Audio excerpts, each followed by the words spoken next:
Well, Saira, it's a pleasure to have you on. I was super excited, and I'd love to really get into the meat of Race to Dinner. So if you can tell me, what is Race to Dinner? How did all this start?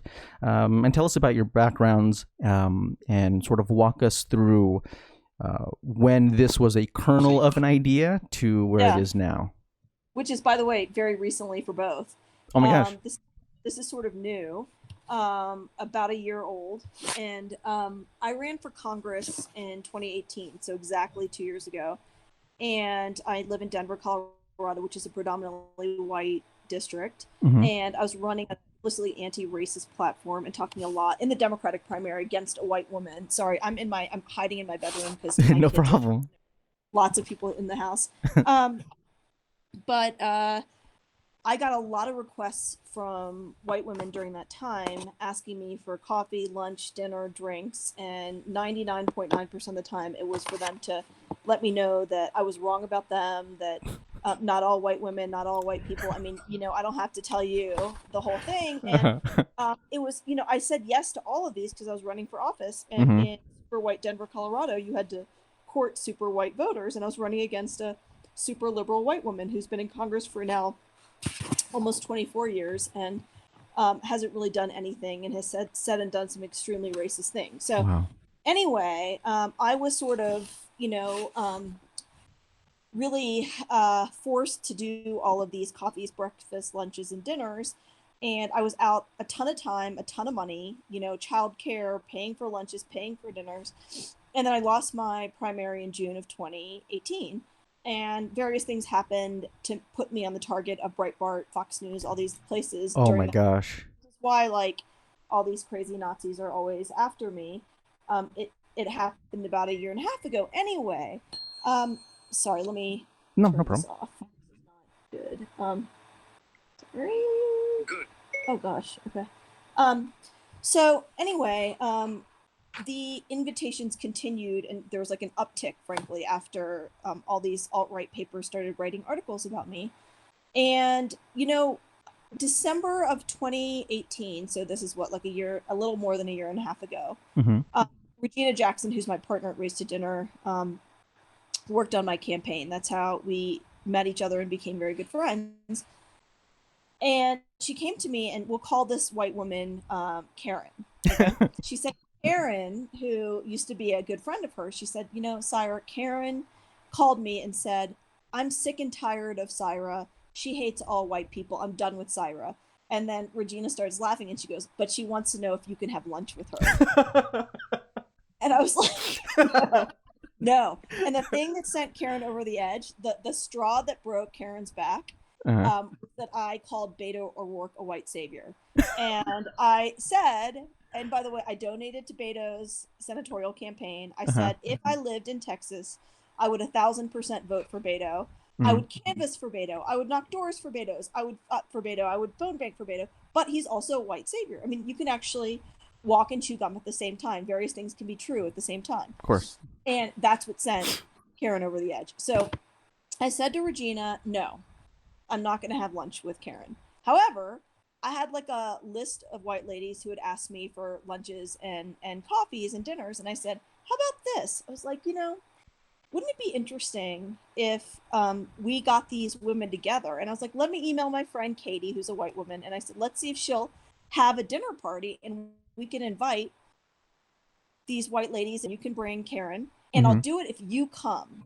Right. And so the idea was safety in numbers, number one. And number two, what I wanted to show is that white supremacy kills all non-white people, right?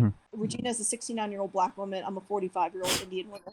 How, and also model brown and Black women solidarity, right? That we are together against toxic whiteness. So anyway, I emailed Katie, and literally within a matter of 7 days, it was put together like this. And it was, I think it was 6 or 7 white women, and Karen came.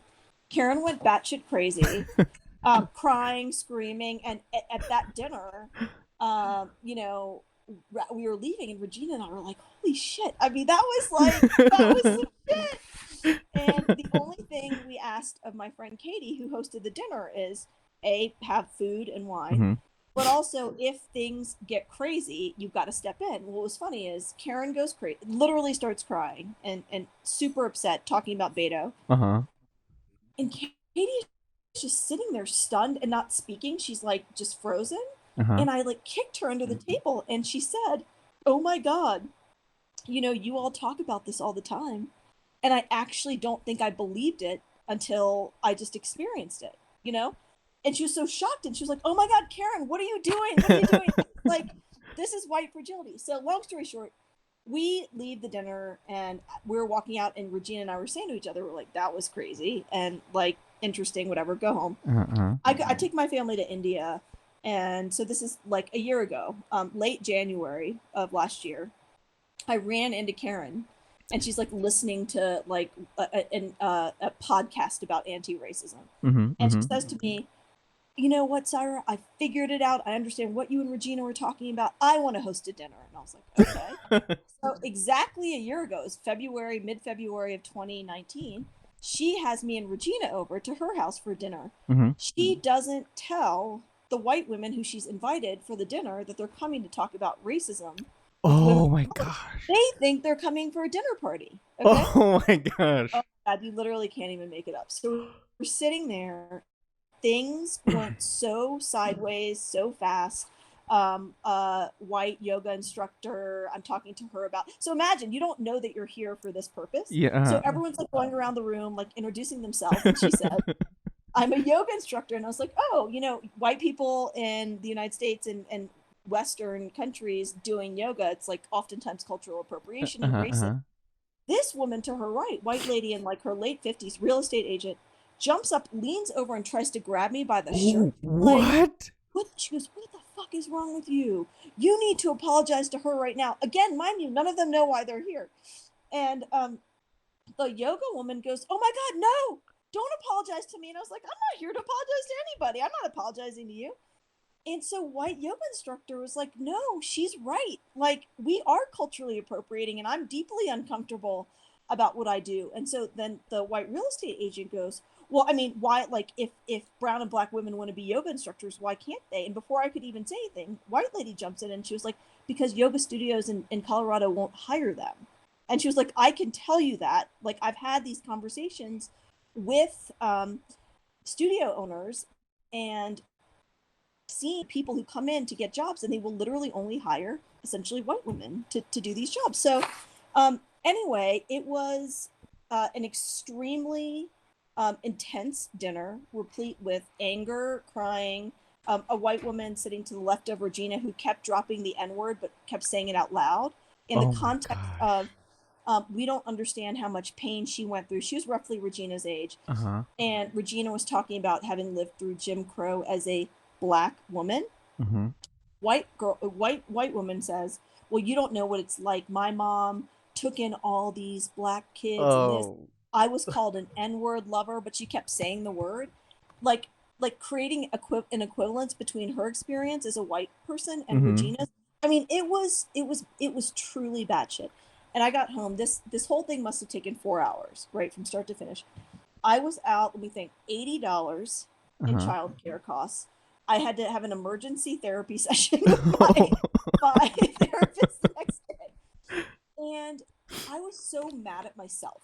That's what it was. I was mad at myself because I was like, why do I keep doing this? Why? And now it's gone from like these individual dinners, and now I just have done the second one of these dinners in 6 weeks. So I went to Facebook the next day and I posted about it. And I just said, this is stuff you can't even make up. Like the stuff that comes out of these women's mouths.